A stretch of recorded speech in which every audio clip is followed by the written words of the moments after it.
आजकल आदमी मित्रता तब करेगा या तो तुम्हारे पास में पैसा ज्यादा हो, तो या तुमसे कोई मतलब हल हो रहा है तो अपनो काम निकलो। तुम अपे घर के रसिया, तुम ते हम ज्यादा रसिया है अपे घर के ज्यादा। लेकिन मित्रता का मतलब ये नहीं है, मित्रता के बीच में लेस मात्र के लिए भी कोई द्वेष भाव लालच नहीं होना चाहिए, तो मित्रता चलती है। और लालच बस किसी से दोस्ती करो वो कुछ दिन चलेगी, उसके बाद में नहीं चलेगी। क्यों? क्योंकि दोस्ती जैसा शब्द, मित्रता जैसा शब्द इस संसार में बहुत बड़ा बताया है, अगर सच्चे मित्र हो तो। और महाराज मित्रता के बीच में कभी गरीबी और अमीरी नहीं देखी जाती। मित्रता में कभी मित्र ये नहीं सोचे कि ये पैसे वाला है और मैं गरीब हूँ तो मैं ही जाते दोस्ती नहीं है। हो सकती है, बिल्कुल हो सकती है, अगर तुम्हारे दिल मिल जाए तो दोस्ती हो सकती है। इसलिए मित्रता शब्द बहुत बड़ा बताया है।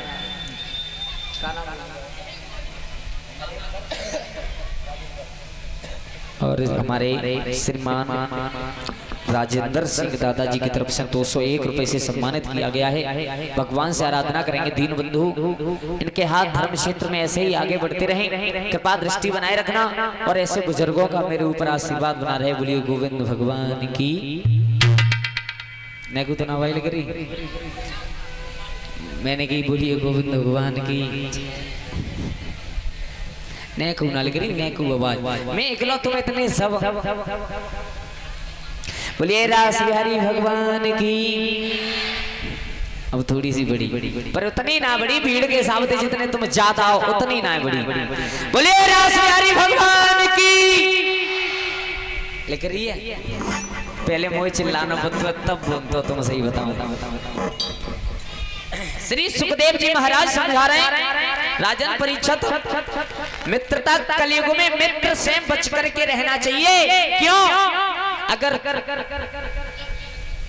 मित्र से बच गए, कपटी मित्र से बच गए तो तुम्हारा दुश्मन कुछ नहीं बिगाड़ सकता। आजकल इंसान छल करके दोस्ती करके उसके बाद में ही तुम्हारे ऊपर प्रहार करता है। इस कलयुग में विद्वान लिख रहा है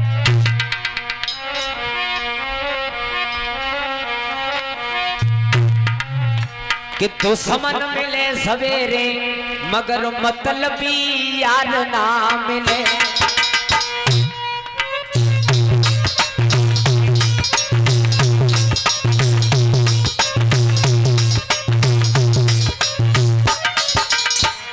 एक विद्वान ने कल्पना की बहुत सुंदर,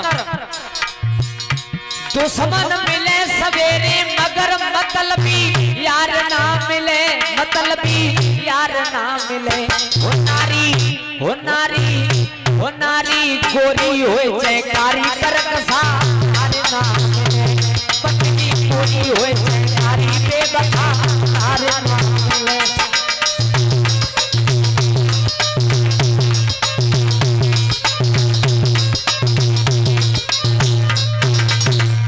सुबह उठ करके मतलबी यार से बच गए तो दुश्मन तुम्हारा कुछ नहीं बिगाड़ सकता। कुछ चीजें ऐसी हैं जिनसे बचो। मतलबी यार, पत्नी चाहे काली हो मिल जाए कोई दिक्कत नहीं, लेकिन करक सा नार कभी ना मिले। भगवान बहुत दूर बचा करके रखे। पत्नी गोरी हो जाए कारी करक सा नार ना मिले, करक सा नार ना मिले। बेटा हो लाला छोटो हो चाहे बड़ो, हो बेटा छोटो हो चाहे बड़ो लाल ना मिले। हो बेटा छोटो हो चाहे बड़ो।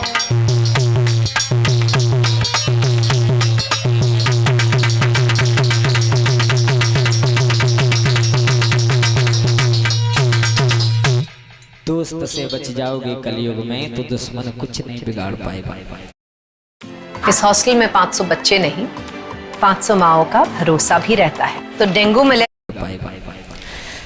भगवान कन्हैया सुदामा दोनों जंगल में लकड़ी लेने के लिए पहुंचे महाराज परीक्षित। तो सुदामा जी एक ब्राह्मण के बेटा थे। तो भगवान कन्हैया ने कहा सुदामा भैया ना हो तो पेड़ पे तू चढ़ जा और लकड़ियां तोड़ के डात रहियो, मैं इकट्ठा कर लूंगा। सुदामा बोलो कन्हैया देख तेने बचपन में गैया बहुत चुगाई है, जा पेड़ पे चढ़बो बा पेड़ पे चढ़बो तेने बहुत करो है, और हम कबू ना चढ़े। कन्हैया तुम चढ़ जाओ, तुम तोड़त रहियो और हम नीचे बीन बीन के इकट्ठा कर सके। महाराज भगवान कन्हैया वृक्ष पर चढ़ गए और लकड़ी तोड़ तोड़ के नीचे डाल रहे हैं और सुदामा जी उन्हें इकट्ठा कर रहे हैं। लेकिन उसी समय भगवान की माया कैसी थी परीक्षित महाराज के 22 समय पे, अरे 22 समय के और बीच में अरे बारिश हुई गई भारी।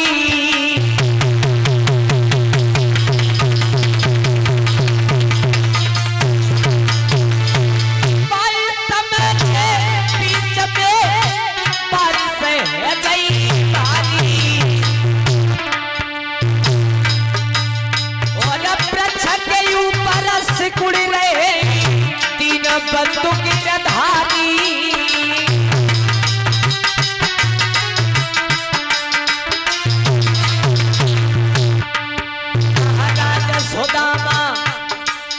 महाराज सुदामा ठंडू से व्याकुल हो और 3 बंद के चोरी की तबाही बोले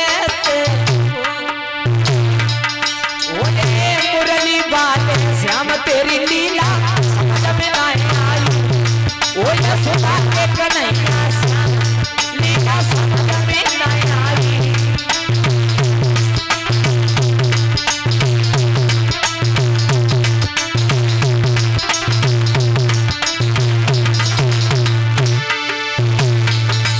अरे समझ में ना आई रे लीला समझ में ना आई रे लीला समझ में ना आई।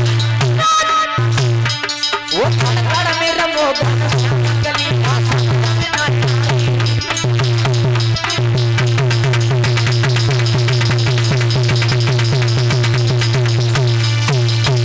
भगवान कन्हैया वृक्ष पर चढ़ करके लकड़ी तोड़ रहे हैं और सुदामा नीचे इकट्ठा कर रहे हैं। तब तक उसी जगह पर आंधी तूफान आने लगा, बारिश होने लगी। अब परीक्षित महाराज गुरुजी की सेवा में दोनों मित्र वृक्ष के नीचे ठंड में कांप रहे हैं।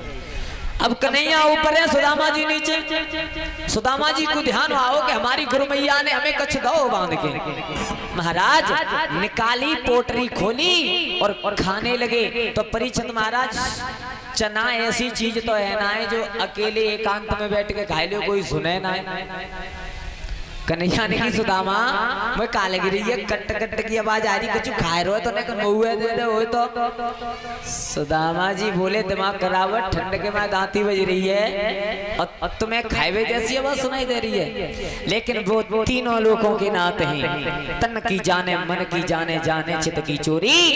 उन प्रभु से का छिपी जिनके हाथ में 3 लोक की। भगवान कन्हैया समझ गई बारे सुदामा तूने थोड़े से चना के पीछे मुंह से झूठ बोलेगा। तो देखो कुछ विद्वान कहते हैं कि भगवान कन्हैया ने श्राप दे दिया था सुदामा को। नहीं, अगर कन्हैया श्राप दे देते तो उस जगह पर मित्रता का बंधन बिल्कुल खत्म हो जाता। क्यों?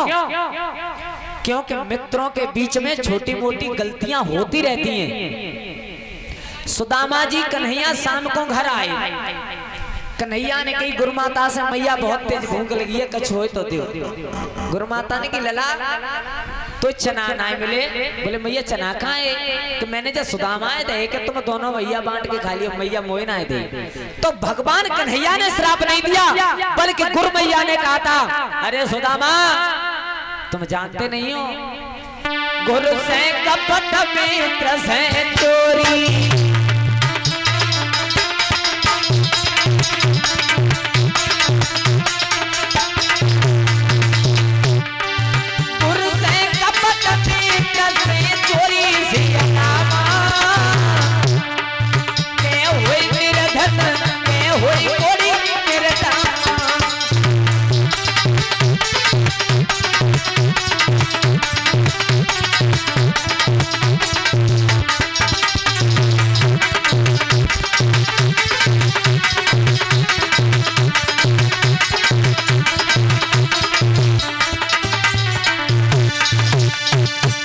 लला सुदामा, गुरु से कपट नहीं करना चाहिए, कभी मित्र से चोरी नहीं करना चाहिए। और ऐसा लोग करते हैं तो या तो निर्धन हो जाते हैं या कोढ़ का रोग हो जाता है उनके शरीर में। सिर्फ इतना कहा था महाराज।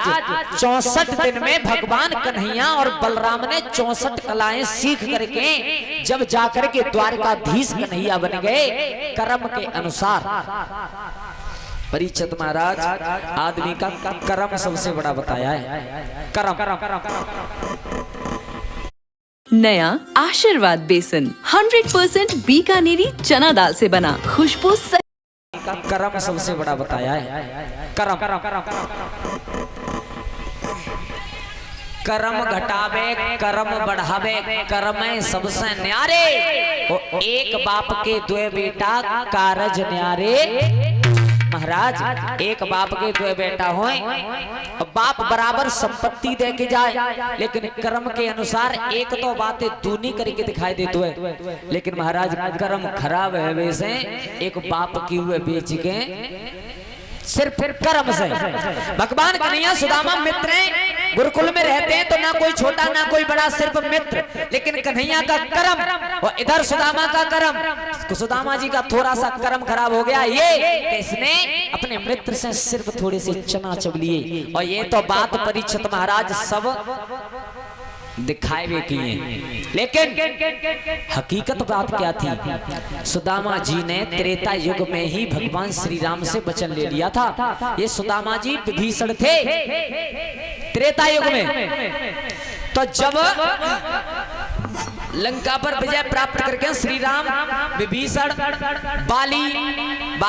बाली का भाई सुग्रीव, ये सब अयोध्या में आए। तो भैया भरत गले से मिले राम के से, सो विभीषण सुग्रीव दोनों बैठ के रोए।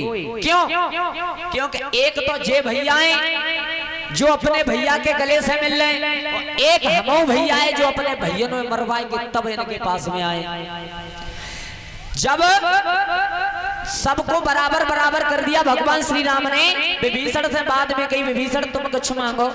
बोले प्रभु हमें क्या चाहिए, पूरा लंका दिया है हमें, फिर अब का दे। बोले ना कुछ मांगो। बोले कछु ना चाहिए। बोले कछु तो मांगो। तो बोले प्रभु अगर मैं अगली बार इस पृथ्वी पे आऊं तो मुझे सिर्फ गरीबी दे देना।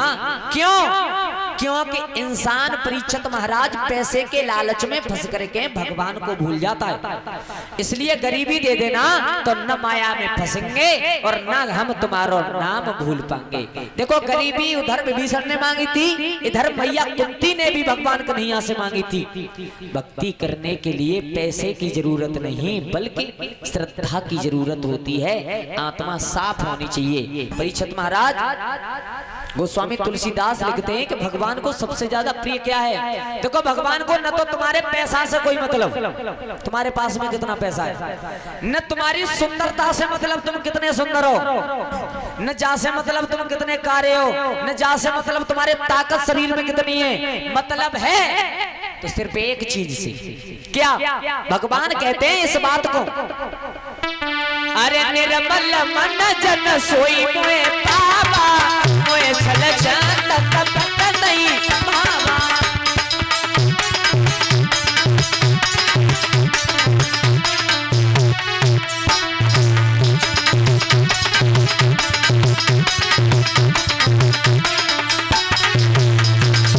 भक्तिहीन नर सोहत कैसे, जल बिन बारिश दीखत जैसे।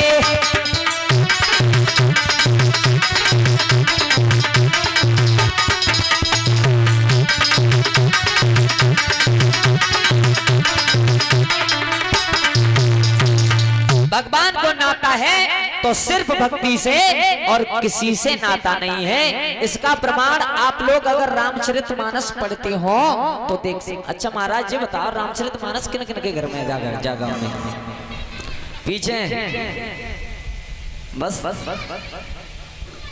है? पढ़ते हो बाबा जी? पढ़ते हो? बहुत अच्छी बात, बहुत अच्छी बात है। रामचरितमानस ज्यादा नहीं, सुबह उठ करके सिर्फ 5 चौपाई पढ़ो, उसका मनन करो, अपने हृदय में धारण करो कि ये चौपाई का मतलब क्या निकल रहा है। अगर जिंदगी ना बदल जाए तो कह देना रामचरितमानस की चौपाई पढ़ने से बस।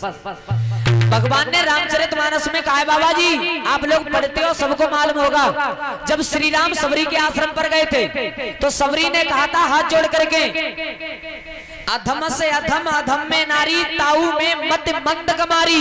प्रभु मैं जाति से भील, शरीर मेरा इतना सुंदर नहीं, मैं तुम्हारी सेवा कैसे करूं।